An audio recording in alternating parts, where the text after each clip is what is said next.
श्री नामदेव जी महाराज, नामदेव जी महाराज के झोपड़ी में आग लग गई।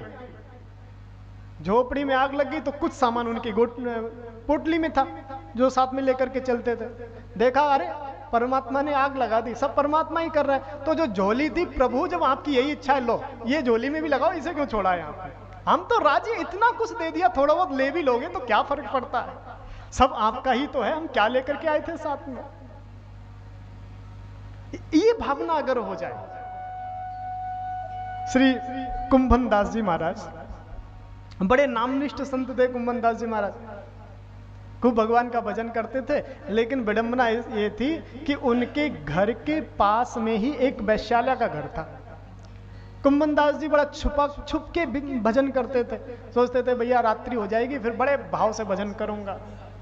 अब रात्रि में ये भजन करते थे, उधर से वो जो वैश्यालय थे उसके पास रात में ही पुरुष आते थे। अब वो आते थे, उनका वार्तालाप बहुत तेज आवाज में होता था।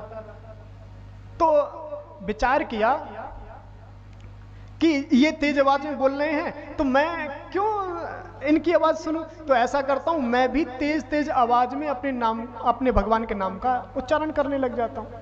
तो बड़े प्रसन्न होकर के करताल लेकर के खूब तीव्र आवाज में भगवान का नाम का जप करते।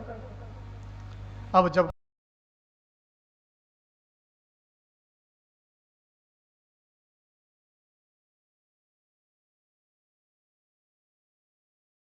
भगवान का जप होता तो इधर वैश्या के पास जो आए थे उनको डिस्टर्ब होता। तो उसने जो उसके प्रेमी थे सबसे कहा भैया इस संत को यहां से भगाना पड़ेगा, बड़ा डिस्टर्ब करता है। कहा बताओ देवी क्या आज्ञा बताओ। तो कहा आप ऐसा करो इसकी झोपड़ी में आग लगा दो। झोपड़ी में आग लगा दो, खुद झोपड़ी चल जाएगी, दूसरे स्थान पे चला जाएगा। तो उसके प्रेमी आए और उन्होंने झोपड़ी में आग लगा दी। जैसे ही आग की लपटें देखी, कुंभदास जी ने जल्दी से अपने ठाकुर जी लिए और बाहर निकल गए। बाहर निकले, उन लपटों को देख रहे थे। हवा चली, लपटें इधर हुई और जो वैश्यालय का घर था वो लपटें वैश्यालय घर में लगी, उधर भी घर जलने लगा। और जैसे ही घर जलता हुआ वैश्या ने देखा, दौड़ी दौड़ी आई। कुंभन दास जी सामने खड़े हुए थे, गालियां देने लगी, अशब्द बोलने लगी, तुमने मेरी झोपड़ी में आग लगा दी। कुंभन दास जी ने कहा तुमने मेरी झोपड़ी में आग लगाई? नहीं नहीं मैंने नहीं लगाई, मेरे प्रियतम आए थे, मेरे प्रेमी आए थे, उन्होंने आग लगाई। तो कहा भैया देवी तेरे प्रेमी ने मेरी झोपड़ी में आग लगाई, मेरे प्रेमी ने तेरी झोपड़ी में आग लगा दी।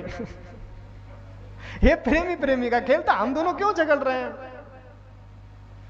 तो अगर भगवान ने इतना दिया है फिर भक्त हर चीज में प्रसन्न रहता है, थोड़ी बहुत हानि भी हो जाए, अरे इतना दिया है, बिना शर्त के दिया है। श्री कबीर जी एक बात बड़ी सुंदर बात कहते हैं।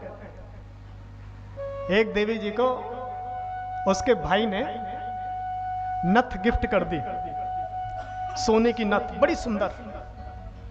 अब देवी जी को जैसी वो नथ मिली, जो मिलता उसी से कहती देखो ये हमारे भाई ने दी है, देखो ये हमारे भाई ने दी है, ये हमारे भाई ने दी है, जो मिलता उससे कहते। ऐसे घूमते फिरती चली गई कबीरदास जी के पास। कबीरदास जी से भी सही कहा कि देखो ये हमारे भाई ने दी है। कबीरदास जी ने बड़ी सुंदर बात कही, नथ दीनी भ्रात ने तो चर्चा बारंबार, और नाक दीनी करतार ने बाको दिया विसार। अरे देवी नथ भ्रात ने दी, तू बार बार उनकी चर्चा कर रही है।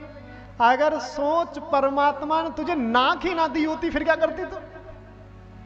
जब उनको धन्यवाद दे रही है, अपने भाई को धन्यवाद दे रही है, तो जिसने नाक दी है पहनने के लिए उसको भी तो धन्यवाद दे करके आओ।